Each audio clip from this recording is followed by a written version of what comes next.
Hello guys, it's Ori here for Salt Media. We got a good one for you today. Now I've kind of revamped, refocused rather, what I've been doing. Spending more time trying to show people about the New World Order, the Great Reset, the plan for Canada, the PSYOP mission that the Canadian military has done on us, those kinds of things. But my roots have been focusing on social justice warrior tactics and the arguments that they've put forth that I found to be very nonsensical, and yet my friends and family jumped on hook, line, and sinker. So I was very annoyed by self-righteous posts that were very clearly meant to be self-serving, and yet it would garner a whole bunch of praise. When I would come back with actual stats and facts, this resulted in me losing, I don't know, about a third of my friends and family. If I want to be frank about it, I've picked up a lot of new friends that share my values for truth. I've also come across some unsavory people as well on the other side, but what are you going to do? I try not to cozy up with them. But as a friend of mine said, a certain professor, he said, sometimes the trash takes itself out. So I'm not too hung up on the family and friends that have decided that they no longer want to speak to me anymore. It's all out of frustration. But anyway, so keeping with my roots, every now and then I'm going to post a complete and utter refutation of a social justice warrior talking point. And today I've decided to do Black Lives Matter. This is going to be a little extensive, but I want you to bear with me. Even if this is an issue that you are well versed in, I can promise you that I'm going to come up with some stats and some information that you did not otherwise know. Or my name ain't Ori. So, this should be good for everybody. Now here we go. Oh yeah. So, titled this Black Lives Matter. Does Black Lives Matter have a legitimate point? One thing I cannot stand in life is people who are disingenuous. It's true. Thanks to social media and mainstream media, people are more disingenuous than ever. You can see this very clearly among those who claim to support the Black Lives Matter movement. Friends and family, sadly, repeat the mantra, decrying that blacks are being indiscriminately killed by the police. Too many unarmed black men are mowed down every day, not just in the United States, but all over the West. I say these people are disingenuous because if you actually cared about this issue, you would, at the very least, have some grip on how many unarmed black men are killed by the police every year. I have yet to meet a single supporter, friend or family, or anyone, really, who actually knows this number. Washington Post is the only organization tracking police killings. Here's a screenshot after filtering for unarmed and black. More people were killed in the riots. Not exactly an epidemic. Last year, according to the Washington Post, there were a whopping 14 killings, 5 of which involved the victim attempting to drive their car into the officer before being killed. Of course, you can view the database for yourself at this link.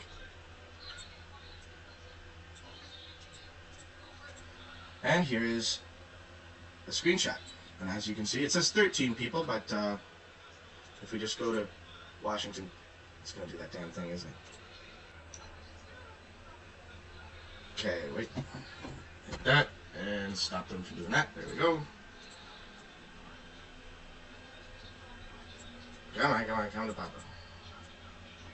Alright, there we go. Now we'll do, we want unarmed black men. So let's do this. As you'll notice, there's a huge disparity between men and women, but that will be an important point coming up shortly. Oh, it'll be male, right? And we want, did I just unselect that? Yeah, okay, so we want male,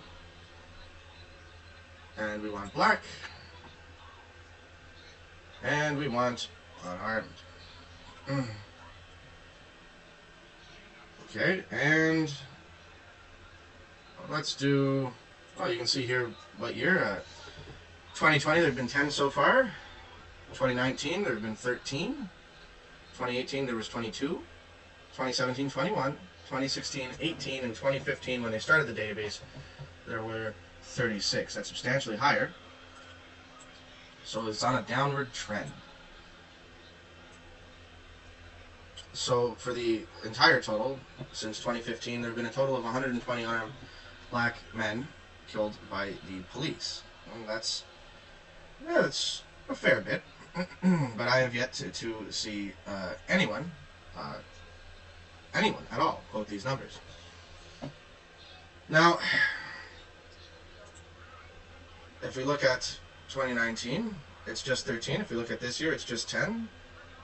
I mean, if you wanted to protest the 10 people or even the one person killed by the police, I would be on board for that. It's just that they're being very disingenuous by suggesting that this is an epidemic of sorts. And so I don't like trickery. I don't like people lying to me. And I definitely don't like people that pretend to moralize on a subject while knowing nothing about it. So those are the figures. This is the only organization, the Washington Post, and yes, it's a left-leaning organization. Now, communists would probably decry that it's corporatist or elitist or establishment because it's owned by Jeff Bezos. Yes, they say that the Washington Post is not left enough. But nevertheless, these are the figures, and if you dispute the figures, it's up to you to produce a number at all with references. And until you have a different number, these are the only numbers that we can go by. And I don't think it warrants destroying everything everywhere. Now, I didn't quite prepare this next stat, but I believe in 2019 in the UK, where they also had Black Lives Matter protests, protesting the wanton slaying of unarmed black men at the hands of the police, I think one person in 2019 died, an unarmed black man in 2019 died at the hands of the police, and that was the London Bridge bomber. So, I think they've had 10 for the last decade. I might include that in the description. But for the purpose of this video, it's going to be long enough, so let's just keep going. So, everybody protested the death of George Floyd. Well, that's what sparked all these riots, as you're well aware. And you were probably also aware that George Floyd did not, in fact, die as a result of Derek Chauvin, Officer Chauvin. And I'll prove that to you right now. This is his autopsy report.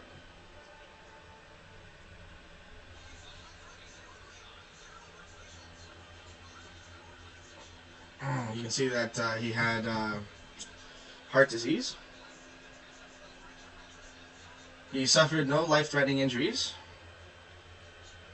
An incision and dissection of his neck and other areas showed no hidden trauma, and there was no obvious trauma either, as you can see. He tested positive for COVID-19, so he is listed twice as a COVID death. You can watch another video on that down on my list. He tested positive for 11 nanograms of fentanyl. The lethal dose is 9. And he tested positive for methamphetamine, as well as other substances.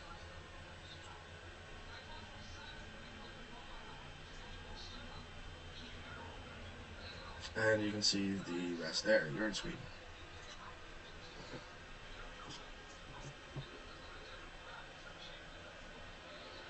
So, you might have noticed not a result of the officer kneeling on his neck, but rather a result of a fatal dose of fentanyl combined with his already weak heart. Another thing to note is that Officer Chauvin and Mr. Floyd knew each other. They were bouncers at the same nightclub. Nobody ever mentions that. It might be relevant because if you did believe that the officer murdered George Floyd, if you did note that it was, if they had known each other beforehand, it would subtract from your narrative that the police are vicious killers, because it might give Officer Chauvin a different motive, that perhaps he was getting revenge for something, right? So you wouldn't be able to make the same narrative, so that's why you haven't heard anything about it. Another thing you haven't heard of, and it's completely unrelated, but just an interesting thing I learned from High Impact Flicks, is that George Floyd was a porn star. I don't know about star, but he appeared in several pornographies something about landlord and rent payment pornography, and he was Landlord Floyd, I believe was his name. So, and I've seen the beginning of one of the videos, so I can personally verify that yes, this does exist. Anyway, and it's not a deep fake. I realize that there are a lot of deep fakes featuring George Floyd now. I think they're poorly made and of poor quality, and in poor taste. But otherwise, there you go. Now you can download the document, the actual autopsy there. And, of course, if you believe your lying eyes, you're probably a racist, according to the New York Times. I'll just leave that for you to click, because they say that it goes against the drug-addled black man trope. He did the drugs. He did a lethal dose. What do you want? That's ridiculous. And according to Scientific American, the autopsy is just another attempt to gaslight the public. Of course, if you're reading this, you are likely unaffected by the word racist, so don't worry about that. And if you click that link there, you'll go to a lovely video of me illustrating all the different ways that we are told things are racist, including milk, the OK hand sign, a swan. There's going to be a swan that you'll see. You also might see, I don't know, every form of education, everything the whole way down, and each link is more ridiculous than the next. White people moving into the neighborhood is gentrification. White people moving out of the neighborhood is white flight. And then white people staying exactly where they are is white flight without the flight. And these are all real articles from supposed brainiacs. I have my doubts. Now, anyway, as we continue on. Black Lives Matter was created in part due to the Hands Up, Don't Shoot campaign. Well, did Michael Brown actually get executed by the police? Let's take a look.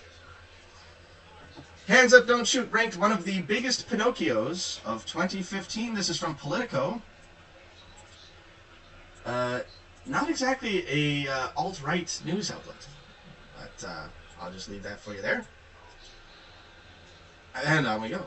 Here's a list of demands from Black Lives Matter, including white people, if you're inheriting property you intend to sell upon acceptance, give it to a black or brown family. You are bound to make that money in some other white privileged way. Now, I will do a separate video on white privilege because I think that is a remarkable term that has no basis in reality whatsoever. And it's very easily debunked. I'm going to hint at a few of those things in this video, but really it needs to be its own subject in the interest of time. So, just so you know, white privilege is a complete hoax. Especially, let's just say here in Canada, you can legally discriminate against only one type of person, and that is a straight white man. It is written into our Constitution, rather than our Constitution, our Charter of Rights and Freedoms. And so everybody else has protection, equal protection, except for straight white men. It is in our Charter of Rights and Freedoms. And you can legally discriminate against white people. And also in Canada, there's a bunch of different grants for being a minority, being a woman, being gay, literally anything you can think of other than straight white men. And so one patriot decided to create a grant for straight white men, and the Ontario courts decided that that was not allowed. So that would definitely go against the white privilege myth. Certainly their argument falls flat, but I've got a whole lot of other data on that, so it's truly a subject for another time. Cover a little bit of that here. Anyway, that'll give you a little teaser taste. Obviously, I'm a dirty racist for thinking that there's no white privilege. Anyway, so yes, you can go to Leo Weekly and find the entire list of demands from the rather sane people over at Black Lives Matter. So if they want you to give up your property, they might be communists. So let's take a look. Some people have the mistaken impression that BLM is a politically neutral movement. I've seen this quite a lot. Let's dispense with that notion right now. What happens when you click on the donation page for the movement's website?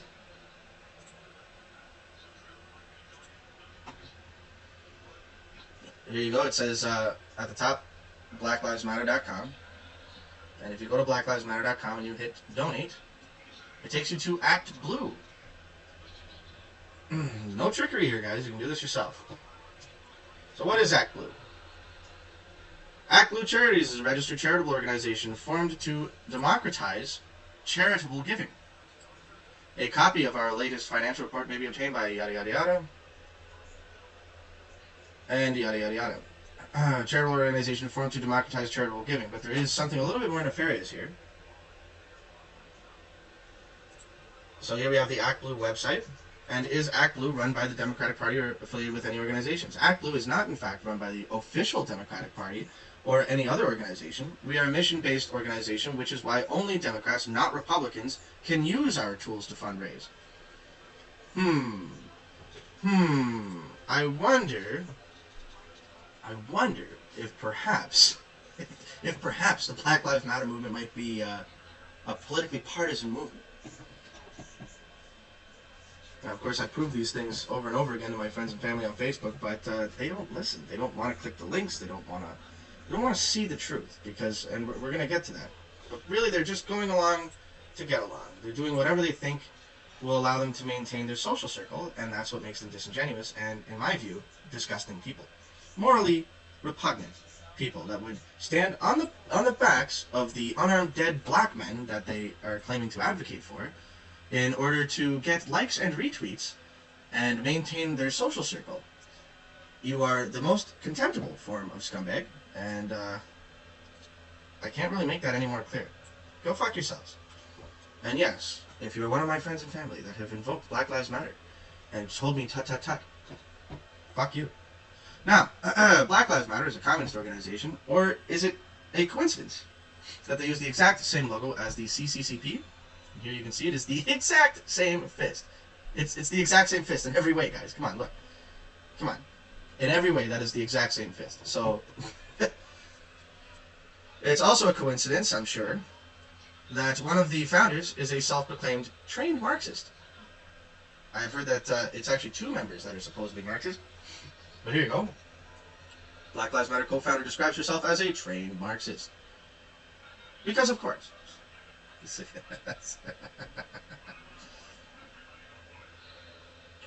If you watch G. Edward Griffin's video, you will see how the communists planned on using the racial divide in America in order to further their agenda, even at the expense of a race war that they intend to create, even going so far as to have black vigilantes shoot little white children in suburban neighborhoods in order to draw out white retaliation.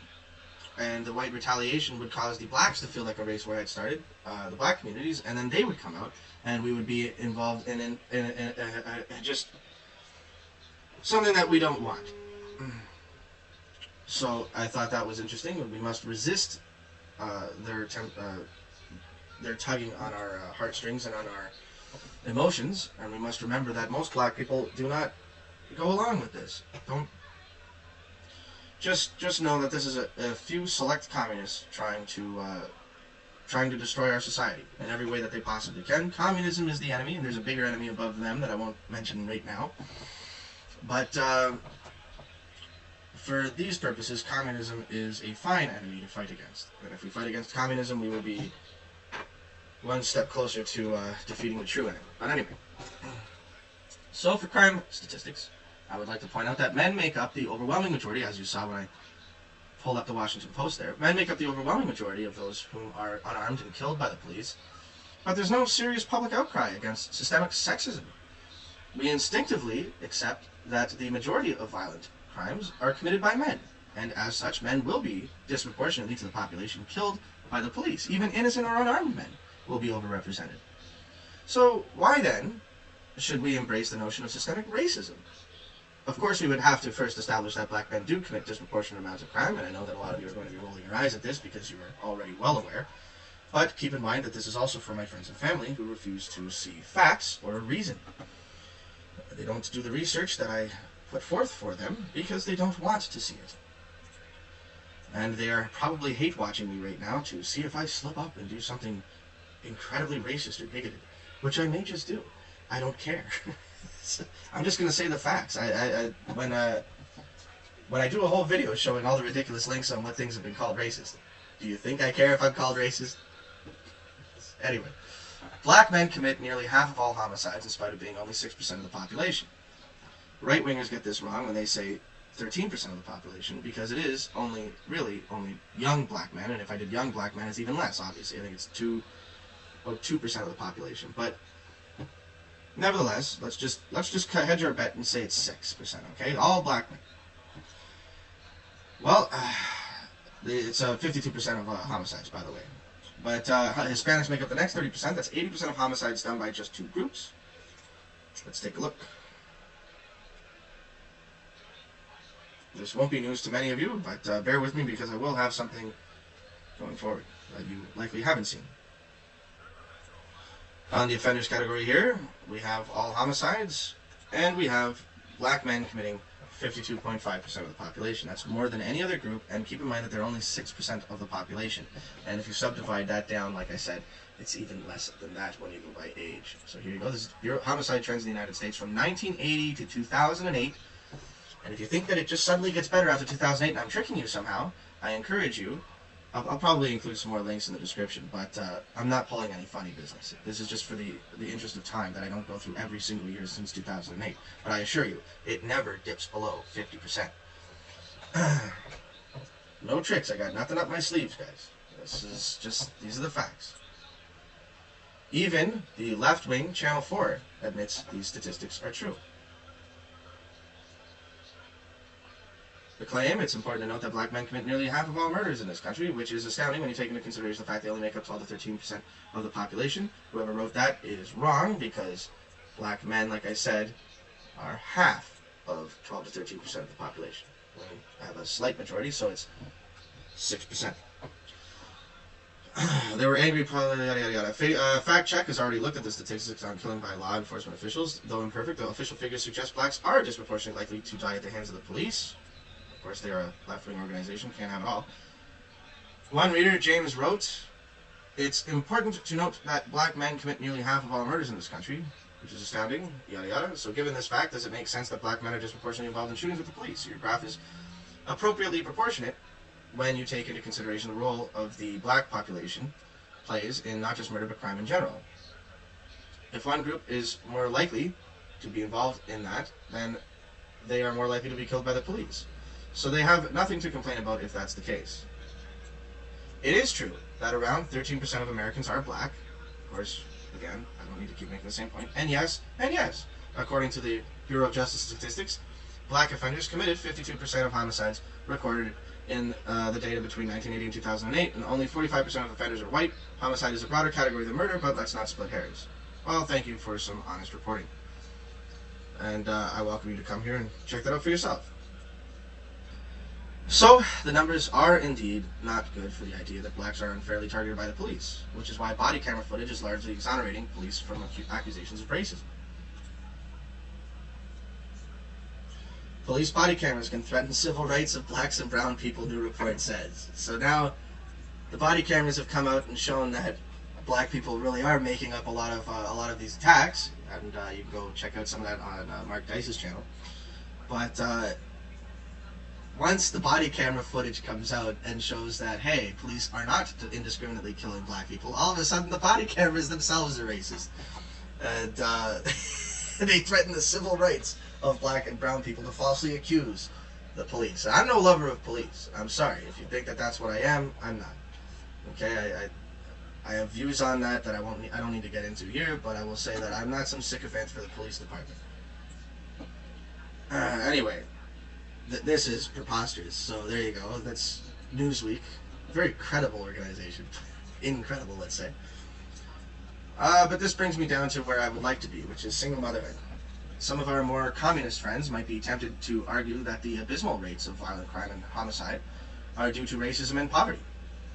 Some of our more fascist friends might argue that it's due to genetics. Well, no, on both accounts, from what I can tell. Rates were on par with white communities before the civil rights movement, before the advancement of the welfare state, when poverty and racism were even more rampant. Rather, the finger could more appropriately be pointed at the rise of single motherhood. That's an excellent article here from Thomas Sowell. Current problems facing blacks in America owe more to the Great Society than to slavery. And in the interest of time, again, I will just leave this here for you to come and read. Now then, Look at the rates of single motherhood by race and tell me you don't notice a correlation with the breakdown of crime rates by race posted earlier. And this will simply say that black children are born to 72% single mothers. 72% of the black children are born to single mothers. Certainly born out of wedlock, but that's just Don Lemon's statement. But yes, they are born to single mothers. And that's coming from Don Lemon, so normally I'd say take that with a grain of salt, but you know, if you had information going in any other direction, he would have said that. Of course, it should be noted that single motherhood and the dissolution of the black family was promulgated by welfare laws, which required the man not to be living in the house in order to receive it. As the man was expected to provide for the family, this had obvious effects, and I do believe this was done by design. If Black Lives Matter wanted to make this point, I would agree. Instead, they choose to espouse nonsense. And now for a truly revolting point. Abortion seems to have helped lower the rate of violent crime. And I do apologize for this very unpleasant point. This is going to be very unpleasant. Freakonomics covered this. I'm not going to say it, but just take a look at Freakonomics. After abortion was legalized, the availability of abortion differed dramatically across the states. In some states like North Dakota and in parts of the Deep South, it was virtually impossible to get an abortion, even after Roe v. Wade. If one compares stats that had high abortion rates in the mid-70s to stats that had low abortion rates in the mid-70s, you see the following patterns for crime. For the period between 73 to 88, the two sets of states, high abortion states and low abortion states, have nearly identical crime patterns. Note that this is a period before the generations exposed to legalized abortion are old enough to do much crime. So this is exactly what the Donahue-Levitt theory predicts. But from the period of 85 to 97, when the post-Roe cohort is reaching peak crime ages, the high abortion states see a decline in crime of 30% relative to the low abortion states. Our original data ended in 97, and so on and so forth. All the decline in crime from 85 to 97 experienced by high abortion states relative to low abortion states is concentrated among the age groups from Roe v. Wade.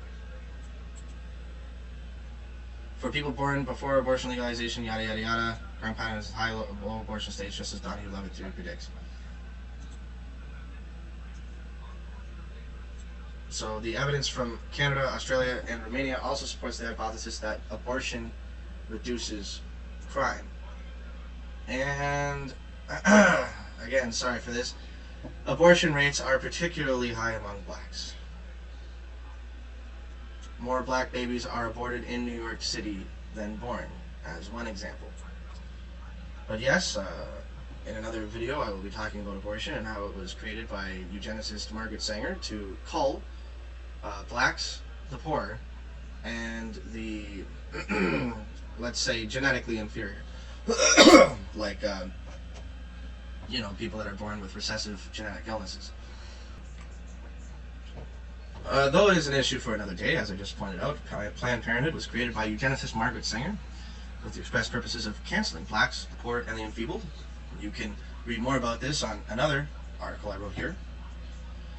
I consider it to be the height of irony and the height of ignorance that the same people who claim to be opposed to the supposed systematic, and I do mean systematic, genocide of blacks at the hands of the state, also support the systematic genocide of blacks at the hands of the state. I'll say that again. I consider it to be the height of irony and ignorance that the same people who claim to be opposed to the supposed systematic genocide of blacks at the hands of the state also support the systematic genocide of blacks at the hands of the state. Moving on to economics. But where are you? What about discrimination in other areas? Blacks are disproportionately poor. Surely you can't defend. Well, no. When we break down the stats by ethnicity and not by race, a very different picture begins to take shape. Let's take a look. White privilege is the concept of the economic, social, and political institutions in liberal democracies like America benefits whites while disadvantaging racial minorities. Somehow. The evidence, though, doesn't back up the claim no matter how often it's cried out by liberals. I'm Jay Feza from The Rebel, and let me explain to you why white privilege is bullshit. Here's a fact. Whites as a racial group do not have the highest household median income in America. Asians do. According to the Institute on Assets and Social Policy, Asian American median household income is $57,000 per year. White Americans, on the other hand, have a household median income of $48,000 per year. If we break this down by ethnicity, you really start to see the wealth gaps. Japanese American households make $70,000 a year, while French American households make $63,000 a year. Iranian American households make $66,000 a year, while Dutch American households make $59,000 a year. In fact, the three ethnic groups that, on average, make the most household income in America by descending order are Indian Americans, Filipino Americans, and Taiwanese Americans.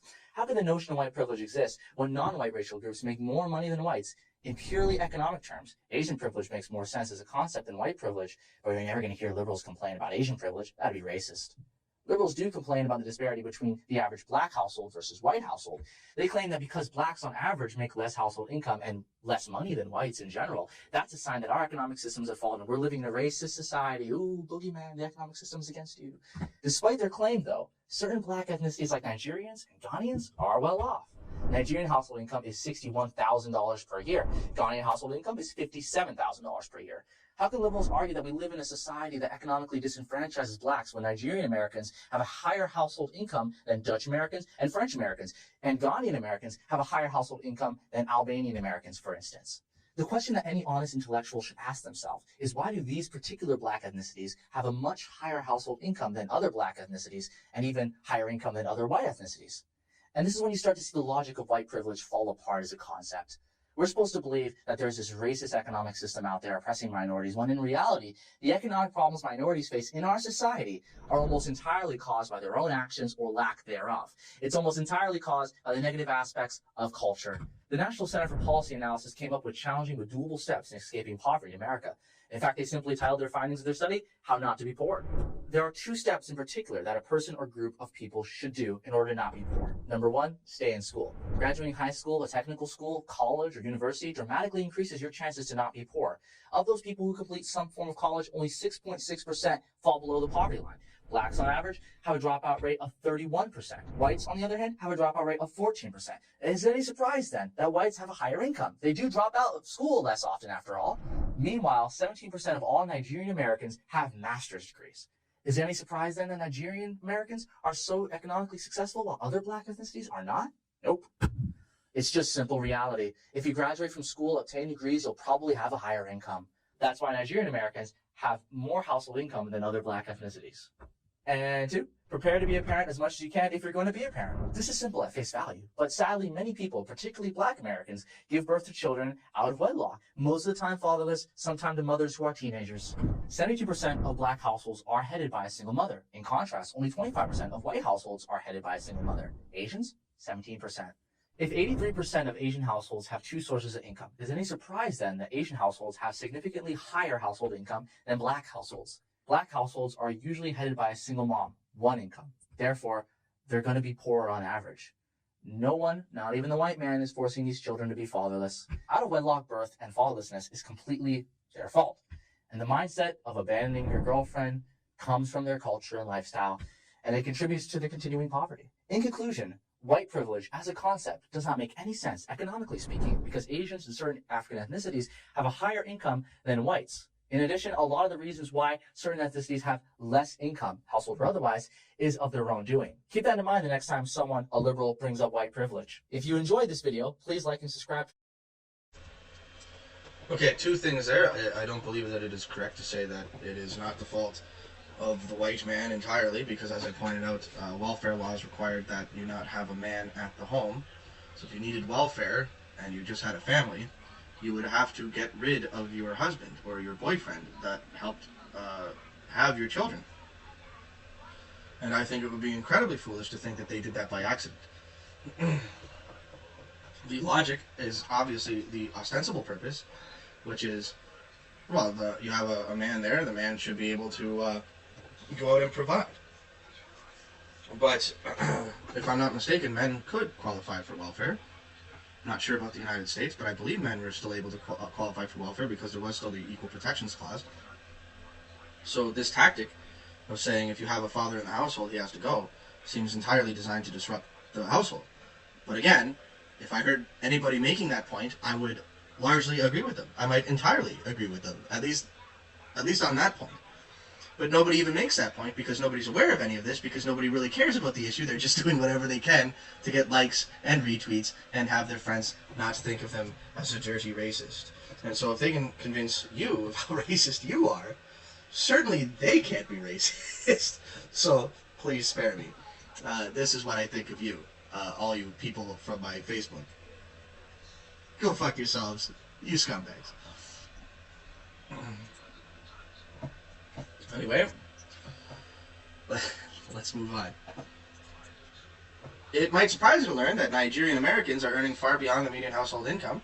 43% of African immigrants hold at least a bachelor's degree in a systematically racist or white privileged society. How could this be possible? And I will do my own thing on white privilege in another video because it is worthy of it is worthy of an entirely other video. But here you go, just to prove it. We have Ozzy, a modern media company here. Ozzy, the most successful ethnic group in the U.S. may surprise you.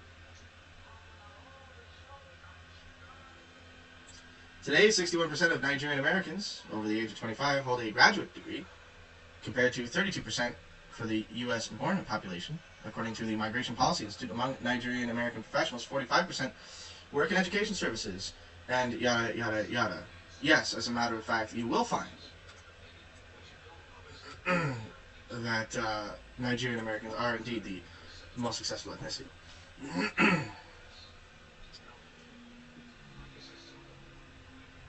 Oh, Bloomberg. Well, I guess that link had to go because it debunks the racists, it debunks racism, so we'll have to get rid of it. How about this one? Is this link still up? Yes, Nigerians are one of the best educated immigrant groups. Trump just banned them. Okay, take a look at that article if you want, I guess. But nevertheless, they are confirming that yes, Nigerian Americans are the most educated, or certainly one of the most educated, one of the most highest median household incomes, according to Ozzy. Again, nothing up my sleeves, guys. I am not mistaken on this. Prove me wrong if you don't like it. I don't know why you wouldn't like it. Shouldn't you be rejoicing? Don't you want black people to be doing better if you're one of these groups or a supporter of one of these groups? Why does it upset so many people when I point this out? It really does. It really does upset them. They stop talking to me. They block me. They argue. They're happy to argue with me to tell me how awful black people have it. Then when I show them how well they're doing, instead of saying, hey, that's really good, that's what we're fighting against, and now I find out it's not even a problem, hey, I can go do something else. No, for some reason, they get very upset. They get very upset. Anyway, I have a few studies here to show you before we wrap up. According to this peer-reviewed study from last year, white police officers were not more likely than non-white officers to shoot minorities. We find no evidence of anti-black or anti-Hispanic disparities across shootings, and white officers are not more likely to shoot minority civilians than non-white officers.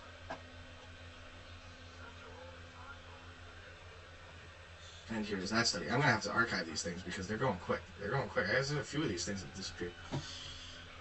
Anyway, despite extensive attention to racial disparities in police shootings, two problems have hindered progress on this issue. First, databases of fatal officer-involved shootings lack details about officers, making it difficult to test whether racial disparities vary by officer characteristics. That would make it hard. Second, there are conflicting views on which benchmark should be used to determine racial disparities when the outcome is the rate at which members from racial groups are fatally shot. So that's worth note. There is widespread concern. Race-specific crime strongly predicts civilian race. This suggests that increasing diversity among officers by itself is unlikely to reduce racial disparity in police shootings. We find no evidence. We find no evidence of anti-black or anti-Hispanic disparities across shootings, and white officers are not more likely to shoot minority civilians than non-white officers. Instead, race-specific crime strongly predicts civilian race. This suggests that increasing diversity among officers by itself is unlikely to reduce racial disparity in police shootings. Go figure. And another famous study reveals police hesitate longer to shoot black suspects than white suspects. Obviously, all of this flies in the face of the idea that blacks are being hunted down in the streets like the media would have us believe. In fact, it's hard to see that there's a problem at all.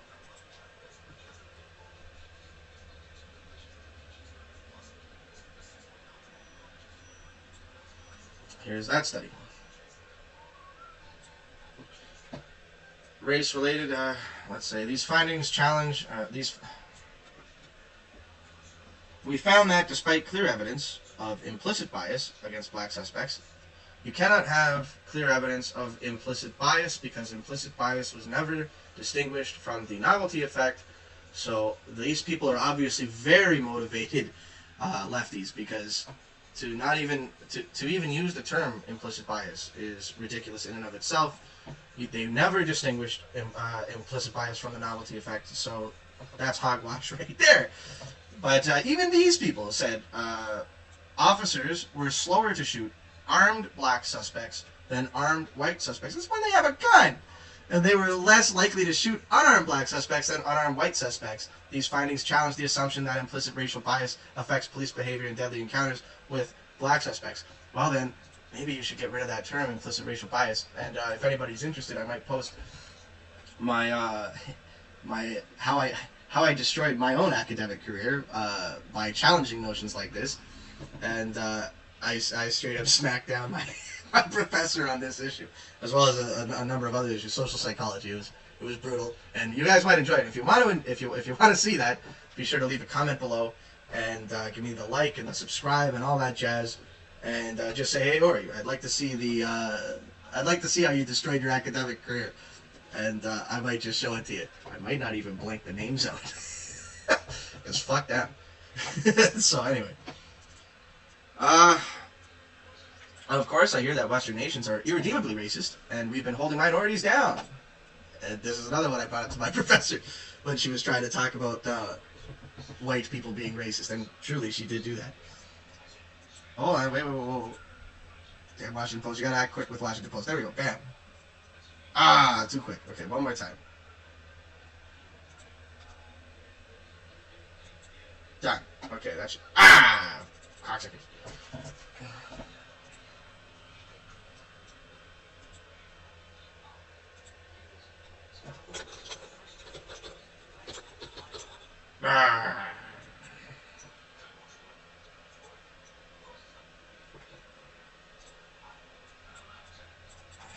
Okay, well, anyway, in this article, you would be able to see if you want to pay the dollar, which I don't, because fuck these guys.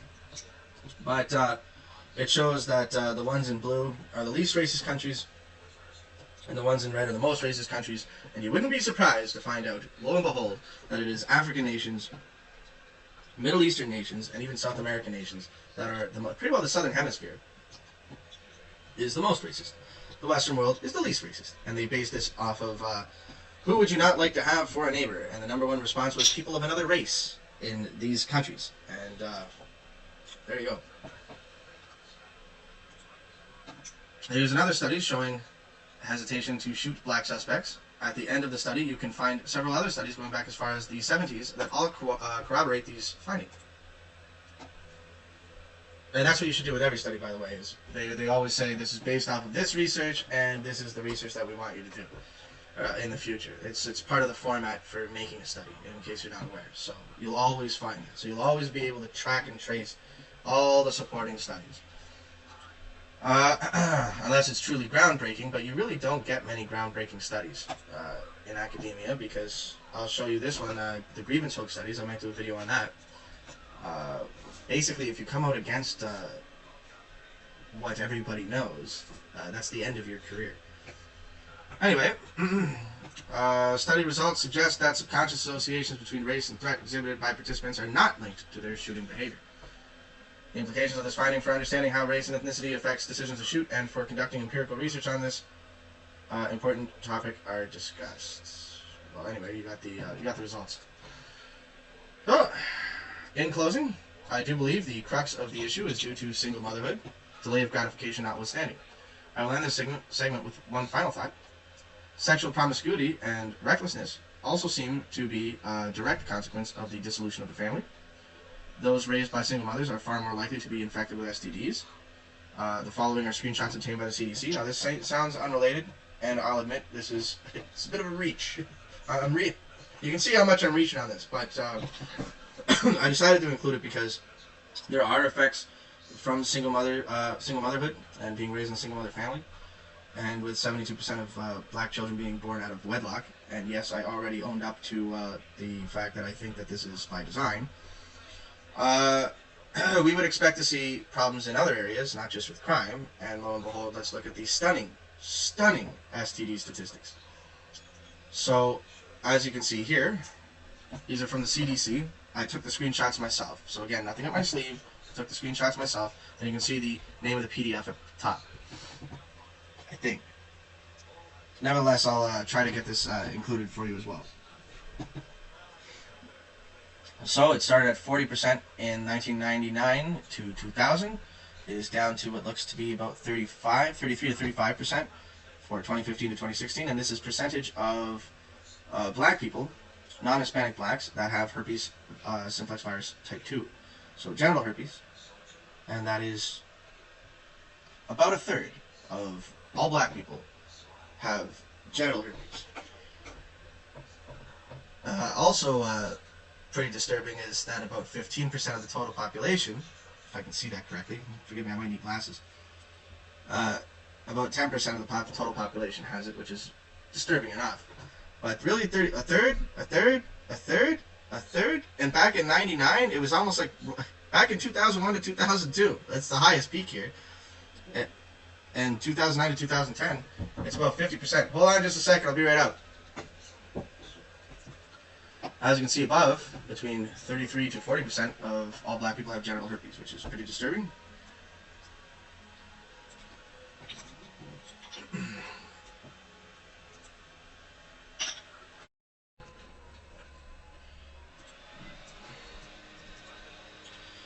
Moving on.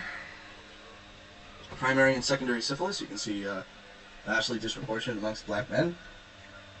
I would like to point out that yes, there was a government program, the Tuskegee experiment, conducted by, I believe, the CIA, which injected blacks with syphilis.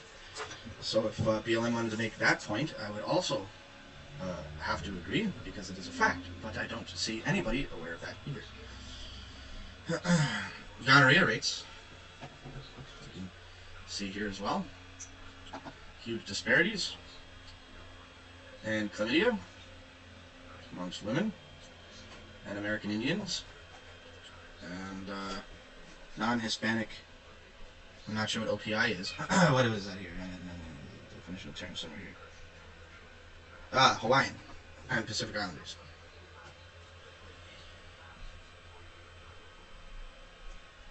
I do believe that these follow along with the rates of single motherhood. I will do a video on single motherhood at another time. You guys have to be patient. I'm only one person. And another visual representation in the form of a bar chart. And finally, I've noticed Stefan Molyneux's stuff disappearing at an alarming rate. So I've backed up all of his videos, the truth of videos, and tried to back up his links. I must say that I do not necessarily condemn nor condone Mr. Molyneux's views. I just wanted to include it for anybody further interested, because he does also show data for his contentions. You can see all that here. I won't go down the list, but it's all on this page, which the link will be in the description. And the video is also available. So that's it. Thank you for watching. I know that presenting these facts will catch me a lot of heat. I've presented them already to my friends and family on Facebook, but never in video format. So there you go. Just know that I don't really find name calling to be very effective against me. I've heard it all before, and I would just like you to know that I think of you perhaps even less than you think of me, because I know what you're doing. I know you're phony, and some of you, I have already come out when you post these things in support of Black Lives Matter. I ask you very simple and basic questions, and many of you block me because obviously I'm pointing out that you're a phony, and you don't want your friends to know that you're a phony. So you go ahead and do the only thing you can do, which is block me. You certainly can't have an argument with me on the facts because you have no facts. And so that gets exposed, and my whole point is to show that you're a phony, and I do it quite effectively. So that is why I lose all these people, but I don't like disingenuous people, so to quote my professor friend one more time, sometimes the trash takes itself out. Anyway, there you go. If you found this... Let me just...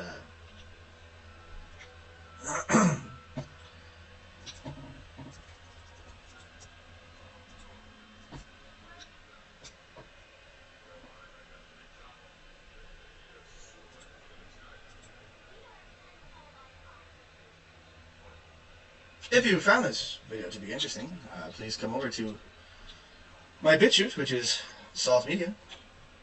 Salt Media, or E-Rob. That's my name. And you can see I do some NWO stuff, among others. Sometimes I do reports like this. Sometimes I just put up links that I think will be useful, very enlightening. I cover a multitude of offensive topics and also conspiracy topics. And I try to alternate between one or the other. As you can see here, the Afghan war was done for opium and lithium. Here we've got the League of Women Voters declaring that all elections are rigged.